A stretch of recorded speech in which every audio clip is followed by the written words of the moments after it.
So, I quit my job like 5 days ago, and I'm already buying a new guitar for $200. Listen, I know you guys must seriously think I have a problem. I don't have a problem, okay? I'm perfectly normal. I can stop whenever I want to. No, listen, this one is justified because it's a really cool guitar, and it's very rare. And also, it's made in Japan, which is cool too.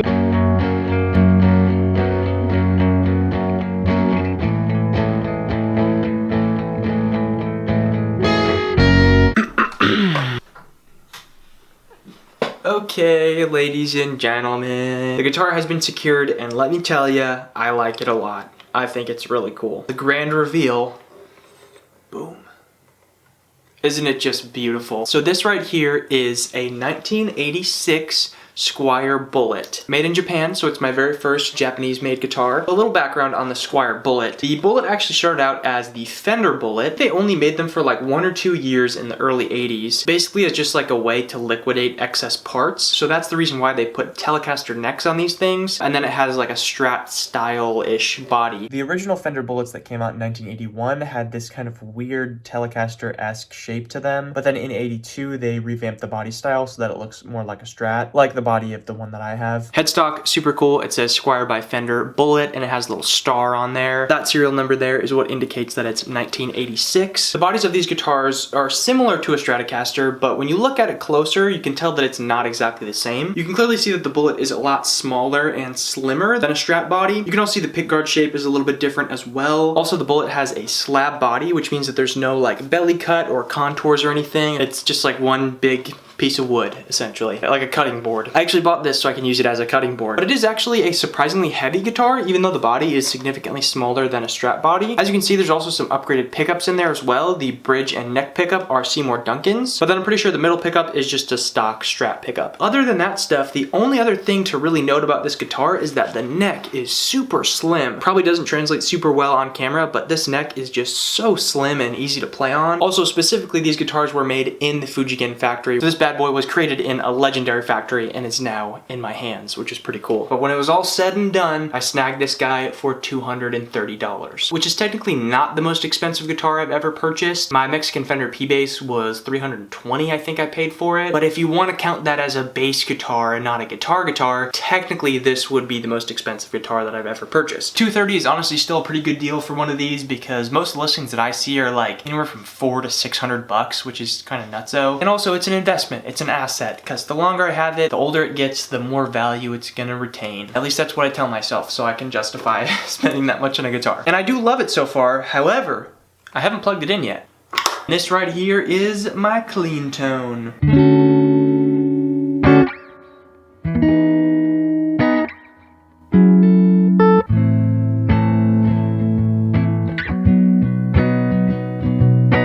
That's on the neck pickup. Let's try middle pickup.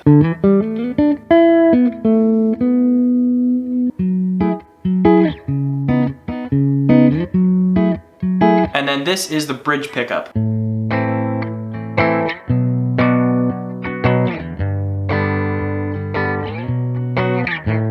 Alright, let's see how this thing sounds with some distortion.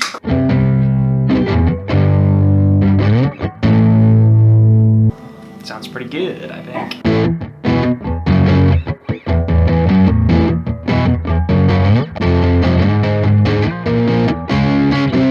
Yeah, it sounds good, man. Let's try the big muff.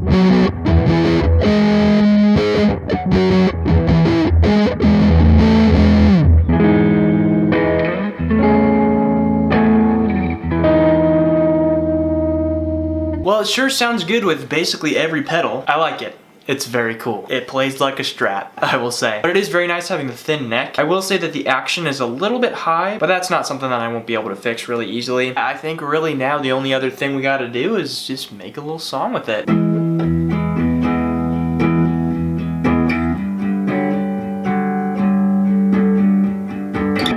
That's kind of cool. Okay, let's stand up for dramatic effect. And because I bought a Strat, I might as well use it.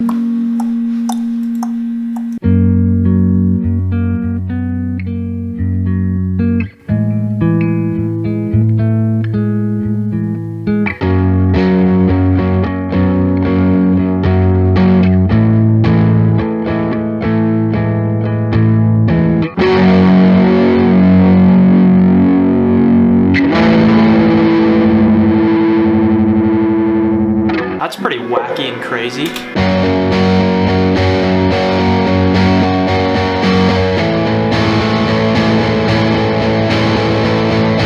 That wasn't recording. I know it wasn't recording. Oh, it was recording. Yes!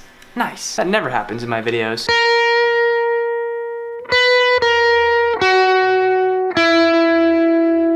Ooh, that's a nice tone, boy. Dude, all I have on that is literally a DS1 straight into the amp. All I'm doing there. I got all these fancy pedals and guitars and whatnot, whatever. But sometimes all you need is a DS1, man. Might be my favorite pedal ever. I like this guitar a lot, actually. Sorry, shouldn't talk with your mouth full, but I like this guitar a lot, actually.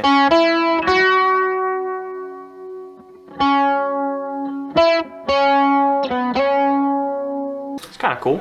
Oh, I wasn't recording that! It had to happen at some point, didn't it?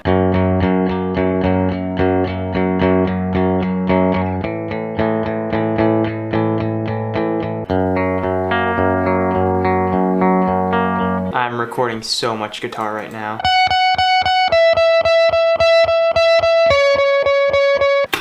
Okay, I've recorded a lot of guitar layers at this point because this thing is just like so fun to play, which is great news. That means my money was well spent. Man, it's just so beautiful. Whenever I feel weird at all, I'm just looking at it. It's currently 8:35 p.m. It's probably early enough for me to record drums, but I'm just gonna go ahead and do that tomorrow just because it's late and I don't want to make too much noise. So what we're gonna do is actually steal a little drum loop off of this thing over here, which I still haven't made a video about this. I know. For the last like 30 videos, I've said, don't worry, you guys are gonna get this video soon. It's still gonna happen. You're still gonna get that video, but this one is more important right now. Would you look at that? It's already plugged in. Beautiful. What we're gonna do on this little guy, on this little number, is power it on.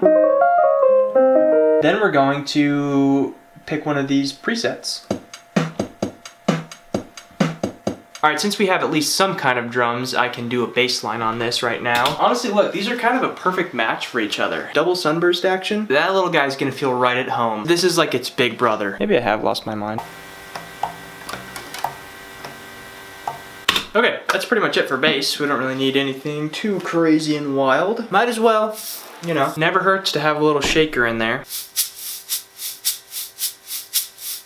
Nice. Okay, all my ladies and all my gentlemen. I think that is honestly pretty much gonna do it for me in this video here today. Let me know your guys' thoughts on the bullet down in the comments below. Do you think it was worth it? Should I have totally not spent $230 on this thing? Do I have an addiction to buying guitars and other various music gear? Leave your answer down in the comments below. At the end of the day, I'm pretty happy with this thing. I think it's super cool, and ultimately I am just so very blessed and fortunate that I'm in a position where I can even go and buy music gear and guitars and pedals and all that kind of stuff. It's truly a dream come true to be in a position like this and to even have a guitar like this. This is like a guitar that I've made videos on before and, you know, imagined myself having at some point in the future, and this one's mine. So it's really cool. It's a very euphoric kind of feeling getting a new guitar that you're really excited about, and I'm glad that I got to share that experience with you guys, and I'm glad that you are here joining me. None of this would be possible without you guys, so I am truly forever grateful. Seriously, thank you guys for always supporting me and tuning into the videos and just being here, being awesome. I hope you enjoyed the video. I hope you enjoyed the song. Hope you enjoy the guitar, and I hope you get out there and enjoy your life as well. Stay safe out there, and I will see you all in the next video.